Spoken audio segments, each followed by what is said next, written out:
Opa! Boa noite, boa tarde, bom dia para quem tá me escutando. Eu sou o Matheus Mamani, e estou aqui com. Oi, Geilson. Estou de E aí? volta. Isso, de volta. Dessa vez foi mais rapidinho, né, Gilson? É, Exatamente. não demorou um mês pra gente se encontrar. Só uma semaninha. Só uma semaninha. E E o que você traz pra gente hoje, Gilson? hoje a gente tá numa nova pegada aí de vídeos mais curtinhos, com primeiras impressões sobre um jogo, né? Semana É. passada foi o Flock, Que a que gente. saiu no Game Pass. Aham. E essa semana vai ser o Konitsugami, Path of the Goddess, que também saiu no Game Pass. Ah, perfeito. A gente só não tem um nome ainda, a gente tá chamando de mini fornada por enquanto, né? Exato. Mas assim, eu gosto do nome. Eu Mini também. Fornada. Mini fornada, Espero, fornadinha. espero talvez se mantenha por aí. Beleza.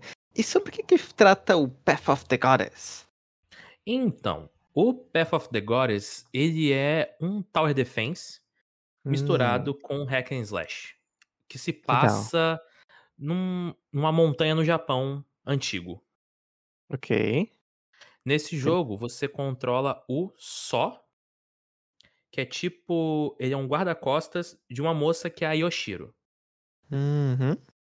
E vocês juntos você quer levar a Yoshiro pra encontrar a deusa da montanha, para trazer paz e abundância e prosperidade para os aldeões da montanha.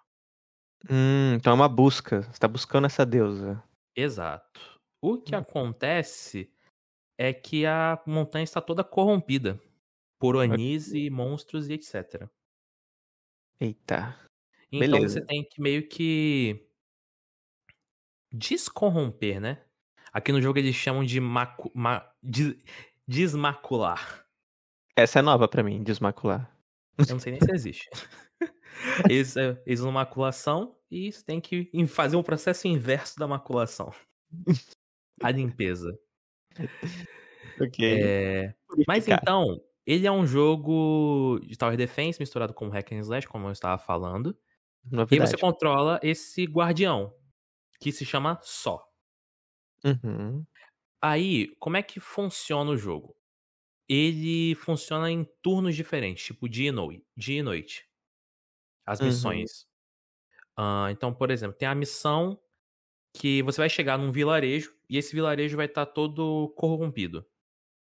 Hum. E aí você vai chegar de dia. Aí você tem que meio que ir liberando os aldeões que foram aprisionados pelos monstros, tem que ir coletando alguns recursos, alguns itens de cura, e aí você vai dando, tipo, funções pros aldeões que você encontra no caminho, sabe? Ok. Vai recrutando assim ou não? Isso, você vai que ir recrutando, e aí você vai dando uma função pra cada um. Ok. Tipo, no jogo, a primeira que você recebe é o lenhador, que é basicamente um aldeão que vai usar um machado no combate melee. Ele tem uma barba e uma blusa quadriculada? Infelizmente não. Ah, ok. Aí, tipo, o que que são essas máscaras, né? Porque no caso você vai adquirir máscaras e essas máscaras vão dar o poder pra um aldeão. Ok. Essas máscaras mesmo que representam os deuses antigos e coisas que esses deuses faziam, Hum. habilidades dos deuses. Então vai ter arqueiro pra ataque à distância, você vai ter um que basicamente vai soltar meio que vai atacar em uma área e vai fazer com que os inimigos avancem devagar nessa área. Opa.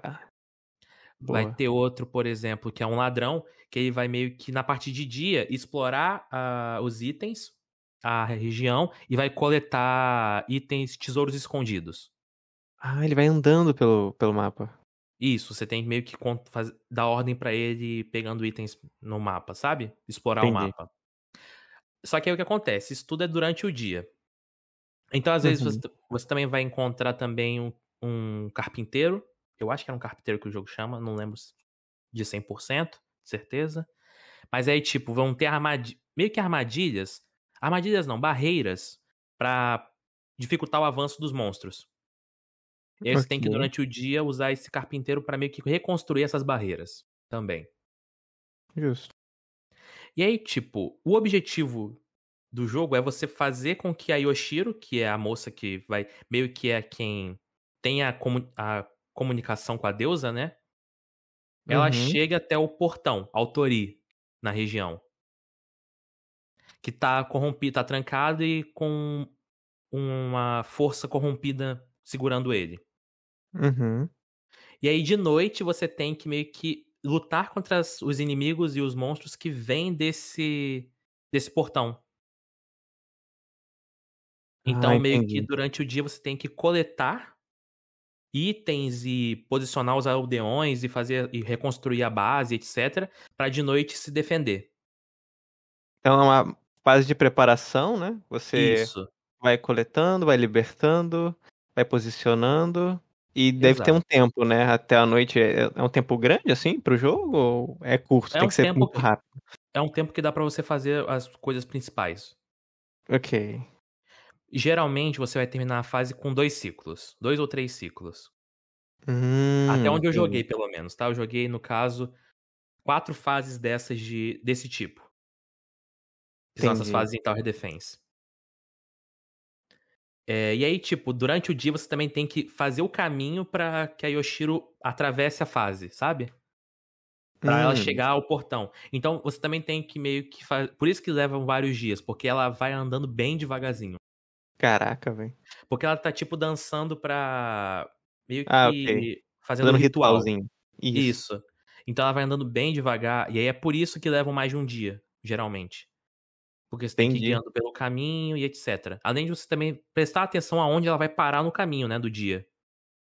Pra não Uhum. ficar numa posição também horrível de muito perto do portão, aí ela vai ser morta pelos monstros depois. Caraca. E aí, tipo, o loop das fases é esse, das fases principais do jogo. Uhum.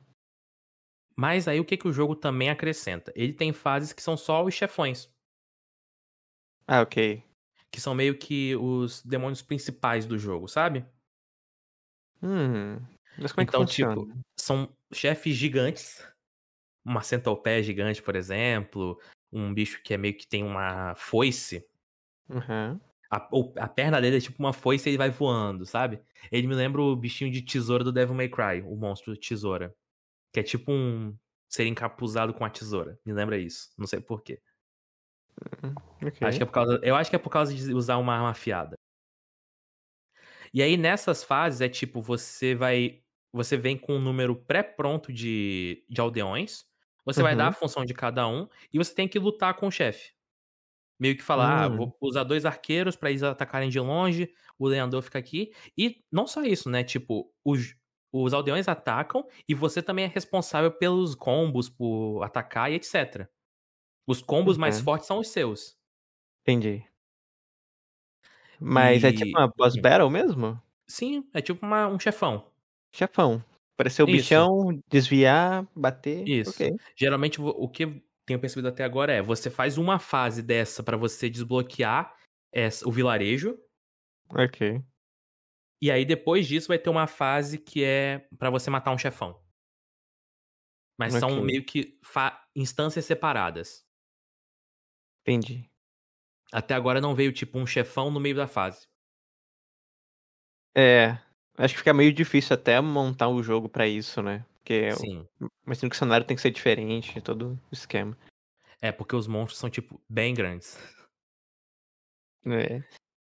E E o tem cenário alguns. também, né? Sim, o cenário é bem grande. Pelo menos nas fases que eu já tô, eu cheguei no quarto vilarejo do jogo. O Ok. terceiro e o quarto já dão um salto bem grande de tamanho. O segundo já é bem, tipo. Porque, por exemplo, na fase 2 e 3, Você tem dois portões. Uhum. Então você tem que destravar metade do caminho e depois ir pra fase final. Entendi. O primeiro, que é meio que um tutorialzão, aí ele é direto ao ponto, né? Mas só o primeiro. Saquei. Aí, até agora foi onde eu cheguei, no caso. E aí tem esses chefes que são lutas bem interessantes, elas têm umas ideias bem legais, umas gimmicks maneiras. Uhum. Aí tem tipo uns desafiozinhos, né? Ah, termina a luta em 1 minuto, 1 minuto e meio. Mas isso é Eita. extra. Ah, É tá. extra. É tipo Aí já pra me você. quebrava já. É pra você ganhar algum item a mais. Entendi. Igual nessas missões também tem, nas missões principais, assim, de vilarejos, né, também tem essas submissões, esses desafios, que não são revelados na primeira vez que você joga. Você tem que terminar a primeira vez, e então na segunda vez você vai receber quais eram os desafios da e tentar fazer de novo, se você quiser. Uhum. Ok. É, legal. Eu gosto de deixar aberto, se você quiser. Sim, mas é que vamos dar um exemplo do que acontece, porque tem mais uma instância do jogo. Tem os chefões, as fases de vilarejo e os momentos que é uma base. Você tem que meio que cuidar da sua base. Uhum. Porque depois que você termina uma missão de vilarejo, o vilarejo vira sua base. Ah, olha só. E aí você tem que meio que reconstruir a base. Entendi. Os templozinhos, né? Uns ornamentos. E aí, tipo, você precisa de. Pra reconstruir uma coisa, são 2 aldeões. Aí você bota 2 aldeões lá e bota mais 2 em outra construção. O tempo Quase um só RTS. passa. Sim. Só que aí o tempo só passa quando você termina uma outra missão. Uhum. Então, às vezes, você, mesmo que você só quisesse ir direto, se você quiser reconstruir a base e deixar ela bonitinha, e cada vez que você termina uma fase de vilarejo, você ganha uma base nova. Uhum. Você então vai ter que refazer as missões e ir cumprindo os desafios, sabe? Então Ah, pra meio que deixar faz ela. parte do ritmo do jogo. Entendi. E tipo, você ganha recompensa, você ganha o item que faz você melhorar o nível dos aldeões ao Uhum. reconstruir a base. Refazer essas missões, esses desafios vai dar esse tipo de item também. Então, ele não é obrigatório, mas eu recomendo fazer, ele deixa o jogo bem mais palatável. Não que seja um jogo difícil, mas tipo, o jogo fica mais agradável, eu diria. Entendi. Fica mais. Igual você falou, né? Agradável aos olhos. Sim. Então, eu joguei se divide nessas 3 instâncias, sabe? Fases de vilarejo pra desbloquear o vilarejo, o momento de base que você tem que reconstruir a sua base, e aí você, tipo, nesse momento também é onde você pode trocar os seus talismãs, no caso, porque são tipo poderes especiais que você tem, Uhum. que você ganha realizando as fases, etc. Aí, tipo, tem um poder que é você pode. Esses poderes têm cooldown e etc. Aí tem um poder que é tipo, você deixa os seus aldeões mais fortes num raio de ação, por um Uhum. certo período de tempo. Tem outro poder que você ganha tipo um. Sua espada fica com poder de fogo, e aí você dá dano de. Meio que dano de postura no inimigo. Que é muito Ok. útil pra chefes. Então ele meio que te recompensa muito por essa exploração do jogo, sabe? É, o jogo vai Em todos ficando os. até mais fácil, né? Vai ganhando mais. Sim. E ele vai meio que recompensando a sua utilização dos sistemas dele, sabe? Acho que Ah, fica até um legal. pouco em semelhança com o que eu falei do Flock semana passada, né? Que ele é Uhum. um jogo que os sistemas são bem integrados. E a mesma coisa eu diria aqui no Kunitsugami. Entendi. Eu tenho esse Inclusive, recurso. são. Ah, tá. Não, eu ia Pode falar que falar. eu tenho esse recurso no jogo, que às vezes é opcional, mas se eu for, ele vai contar muito pra mim. Vai Sim. fazer muita diferença. Legal. Eu diria até que. Essa é outra semelhança com o Flock. São dois jogos com uma história bem, tipo, pano de fundo só. Ah, ok. Tipo, tal qual o Flock era só um jogo, ajuda de sua tia bióloga, esse jogo leve a Yoshiro pro topo da montanha pra encontrar a deusa. Uhum. Não tem uma complexidade maior que isso. Apesar de que o Kunitsugami ele tem, tipo, umas plaquinhas de Ema, que são plaquinhas que você, ao, tipo, matar um chefe ou realizar uma construção na sua base, você ganha, que é tipo um códex. Hum. Então ele tem informações sobre os inimigos do jogo, ou sobre os Ah, ok. aldeões, sobre animais. E eles contam meio que uma história do folclore japonês sobre aquela criatura ou aquelas pessoas, etc. Entendi. A forma que ele conta é tipo uma narração ou um texto? Não, é tipo assim, explicar. Vem uma placa na sua tela Aí Aham. você tem um desenho, uma ilustração. Se você apertar, você pode ver o modelo do que ele tá falando. Então, tipo assim, um modelo bem feito, com texturas 4K, etc. Todo bonitão. Caraca. 3D mesmo. Uhum. Inclusive, adoro as artes nessa parte. E aí, se você virar essa placa, você tem um texto descrevendo o que é aquela criatura, ou pessoa, ou animal, sabe? Entendi, entendi. Então é Ah, mais como podia. fosse uma lore do jogo, sabe? Ok, ok. Ah, legal. Que acaba sendo folclórico, né? Sim. É, eu valorizar uma narraçãozinha, não vou mentir. Uhum. Eu também acho que isso aí ficaria bom, porque a narração do jogo inicial é muito boa. Que ele meio que dá Uhum. o pano de fundo do jogo. Ele faz uma narração como fosse teatro japonês. Ah, que bacana. Teatro japonês é diferente. Então, aí dá um climinha legal. Poxa, é. Às vezes o recurso falta, né? Não dá pra botar pra tudo, mas ia ficar legal. Então, falando até de recursos, eu diria, é que ele é um jogo, tipo, nível B da Capcom, né? Entendi. Ele não é o AAA da Capcom. É. Tipo, ele não é um Resident Evil. Ele não é um Devil Uhum. May Cry.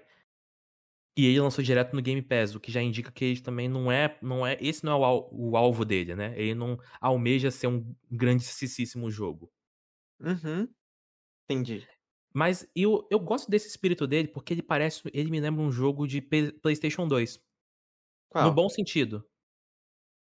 Não um jogo específico, ele tem meio que o Ah, tá. espírito de um jogo de PS2, sabe? De ser meio Entendi. que inventivo, ele funciona de forma única. O gameplay Uhum. dele é simples, mas ele tem camadas, sabe? Entendi. E a Então história às vezes não ele. acaba sendo o grande foco, né? Exatamente, a história fica em segundo plano. Uhum. Se eu fosse me lembrar de outro jogo da Capcom mesmo, ele me lembra. E esse não é do PS2, mas ele me lembra um jogo que a Capcom lançou ano passado, que é o Exoprimal, que é um jogo de matar dinossauros online com seus amigos. Ah, eu vi vídeo só. Então, é um jogo bem divertidinho. E tinha essa mesma pegada de parecer um jogo de outra geração, sabe? Entendi. Então. Só que aqui eu acho até que fica. E dá um gostinho a mais nesse jogo. Eu acho que eu tô gostando muito do jogo. Por causa desse espírito que ele tem, de ser algo diferente, algo menor. É, não preciso ser um jogaço com uma história complexa, com gráficos ultra realistas, né? Sim. Eu posso me propor aqui e cumprir o que eu proponho. De ser divertido. Sim. Dito isso, só queria dar bem dois elogios grandiosos pra esse jogo. A trilha sonora é muito boa. Ele Uhum. usa música típica do Japão, né? Folclórica, etc. Então, excelente nesse quesito. E a direção de arte é um esculacho. É, ele é bonito pra caramba esse jogo. Sim, é lindo demais. E, tipo, o design das coisas, né? As roupas, as máscaras. É tudo muito estiloso, sabe? Os arqueiros são estilosos. Os monstros são muito maneiros. São designs bem inspirados, né? É, e são diferentes os monstros, né? Eu achei isso legal, que eles não repetem assim. Sim. Não, e só uma coisa legal, só especificamente sobre os monstros, nessas placas de ema que eu queria falar, é que eles contam meio que a história da origem do monstro.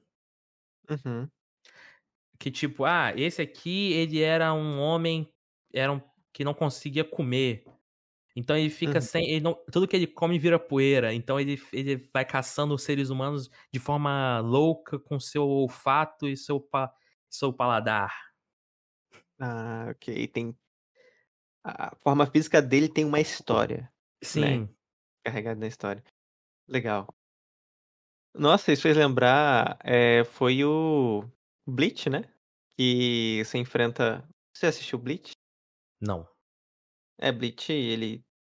Talvez eu cometa algum erro aqui, faz tempo que eu assisti, mas você enfrenta como se fosse Onis, não é bem Oni, mas são umas criaturas que você enfrenta e cada uma delas fisicamente tem algo que remete à origem da criatura, né? E elas Aham, são almas humanas, e geralmente é um sim. pecado que alguém cometeu, aí é refletido na forma física da criatura, né? O pecado.